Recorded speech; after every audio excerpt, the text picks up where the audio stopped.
इतने कसीर तादाद में लोग जो है आपका बयान सुनने के लिए आते हैं, तो वहां पर आप लोगों के बात, आप लोगों का पैगाम इस तरीके से होना चाहिए।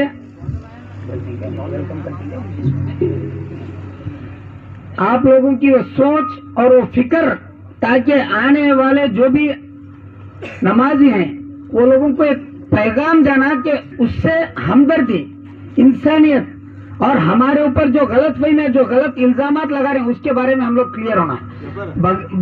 बजाय इसके हम लोग जो है दूर दूर के बातें कर रहे हैं। बहुत से मरतबा जुमा का खुतबा बहुत ही अहम खुतबा है। ಇವತ್ತಿನ ಈ ಒಂದು ಕಾರ್ಯಕ್ರಮದ ವೇದಿಕೆ ಮೇಲೆ ಆಗಮಿಸಿರ್ತಕ್ಕಂಥ ಧರ್ಮಗುರುಗಳಾಗಿರ್ತಕ್ಕಂಥ ನಮ್ಮ ಡೋರ್ನಹಳ್ಳಿಯ ಧರ್ಮಗುರುಗಳು ಅವರಿಗೆ ಸ್ವಾಗತವನ್ನು ಕೋರುತ್ತೇನೆ।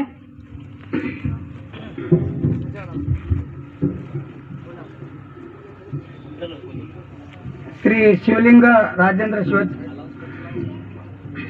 ಇವತ್ತಿನ ಈ ಕಾರ್ಯಕ್ರಮದಲ್ಲಿ ದೋರನಹಳ್ಳಿಯಲ್ಲಿ ಸ್ಥಾಪನೆಯಾಗಿರ್ತಕ್ಕಂಥ ದಾರುಲ್ ಉಲೂಮ್ ಮೆಹಬೂಬಿಯಾ ಶಾಲೆಯ ಕಮಿಟಿಯವರು ಆಯೋಜನೆ ಮಾಡಿಕೊಂಡಿರ್ತಕ್ಕಂಥ ಒಂದು ಸರ್ವಧರ್ಮ ಸಮ್ಮೇಳನ ಹಾಗೂ ರಕ್ತದಾನ ಶಿಬಿರದ ಕಾರ್ಯಕ್ರಮದಲ್ಲಿ ಮುಖ್ಯ ಅತಿಥಿಗಳಾಗಿ ಪಾಲ್ಗೊಂಡಿರ್ತಕ್ಕಂಥ ಅತಿಥಿಗಳು ಶ್ರೀ ಶಿವಲಿಂಗ ರಾಜೇಂದ್ರ ಶಿವಾಚಾರ್ಯರು ಚಿಕ್ಕಮಠ ದೋರನಹಳ್ಳಿ, ಇವರಿಗೆ ಈ ಟ್ರಸ್ಟ್ ವತಿಯಿಂದ ತುಂಬ ಹೃದಯದ ಸ್ವಾಗತ। ಅದೇ ರೀತಿಯಾಗಿ ಪೂಜ್ಯ ಶ್ರೀ ಮಡಿವಾಳ ದೇವರು ಹಿರೇಮಠ ದೋರನಹಳ್ಳಿ ಅವರಿಗೂ ಈ ಸಮಿತಿಯ ವತಿಯಿಂದ ತುಂಬ ಹೃದಯದ ಧನ್ಯವಾದ